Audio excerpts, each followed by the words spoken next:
ভিডিওটা করার উদ্দেশ্য একটাই, আমার ছাত্র সমাজ হয়তো শেখ হাসিনার এই সাজানো সুপ্রিম কোর্টের কিংবা আমাদের আদালতের রায়ের পরেও আলহামদুলিল্লাহ ছাত্র সমাজ এখন পর্যন্ত হয়তো ধরে রাখছে, না হইলে তো আর শেখ হাসিনা কারফিউ করে রাখতো না, দেশে নেট ব্যবস্থা বদ্ধ রাখতো না। অবশ্যই আন্দোলন চলতেছে। আপনাদেরকে অসংখ্য ধন্যবাদ। আপনাদের কাছে ছোট্ট একটা অনুরোধ, সেটা হইল কি, 300 মানুষ আলহামদুলিল্লাহ শহীদ হয়ে গেছে, ওনাদের জন্য দোয়া করি, আল্লাহ ওনাদেরকে মাফ করে দেখ। কিন্তু আপনারা যদি হাল ছেড়ে দিয়ে এখন যদি ঘরে যান, শেখ হাসিনা আপনাদেরকে রাজাকার বলুক, বিএনপি বলুক, জামাত বলুক, হেফাজত বলুক, আপনারা যদি এই কথাগুলো শোনার ভয়ে যদি এখন কি করেন, বাসায় চলে যান, আপনারা আমার কাছ থেকে লিখিত নিয়েন। যখনই দেশটা আবার মোটামুটি একরকম ঠান্ডা হবে, আপনাদের এই যারা যারা এই আন্দোলনের সাথে জড়িত ছিলেন সবার বাড়িতে হামলা হবে, সবার বাড়িতে যাই আপনাদেরকে কি করবে, উঠাই নিয়ে আসবে। তো আপনারা কি ভবিষ্যতে এইরকম বিপদের সম্মুখীন আবার হইতে চান, না এই পেশিবাদী সরকারকে হটায়ে নিশ্চিন্তে বাড়ি যেয়ে ঘুমাবেন? এখন আপনারা এই সিদ্ধান্ত নিয়েন, কারণ নেট বদ্ধ আছে একমাত্র আপনাদের আন্দোলনের কারণে। নেট চালু হইতেছে, তার মানে আপনাদের কি আন্দোলন শিথিল হয়ে গেছে।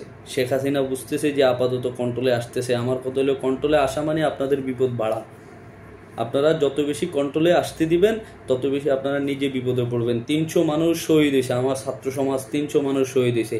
এই 300 মানুষের জীবনের মূল্য এখন আপনার জীবনের মূল্যের চাইতে একটু কম, কারণ কি ওনারা তো মরে গেছে। আপনার জীবনের মূল্য অনেক বেশি।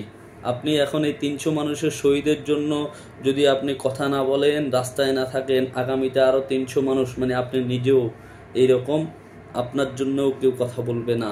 কারণ কি জানেন, এই পেশিবাদী সরকার আপনাকেই একমাত্র ভয় পাইছে। আপনি রাস্তায় থাইকে ওরে সরাইতে হবে, না সরাইলে আপনি ঘরে থাকতে পারবেন না, আপনাদের ঘরে থাকতে দিবেন। আমি সাধারণ মানুষ ভাই, আমি কিংবা এই যে আমাদের মতো কিছু প্রবাসী, আমরা বিদেশ আছি, আমরা আপনাদের চাইতে ভালো খাইতেছি, ভালো কামাই করতেছি, আমাদের সংসার বিন্দাস চলতেছে, আমরাও তো টেনশন করি না। আমরা টেনশন করতেছি আপনাদেরকে নিয়ে। নেট আসা মাত্রই আপনারা দুর্বার আন্দোলন করেন। ভাই আমি নিরীহ একজন মানুষ, সাধারণ মানুষ হিসেবে আমার মাথায় যতটুকু আসছে অতটুকু আপনাদেরকে উপদেশ দিলাম।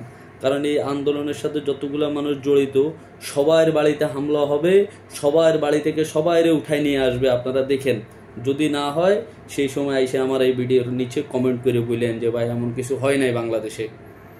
শেখ হাসিনা কীরকম কালসাপ, এটা আমার চাইতে আপনারা বেশি জানেন।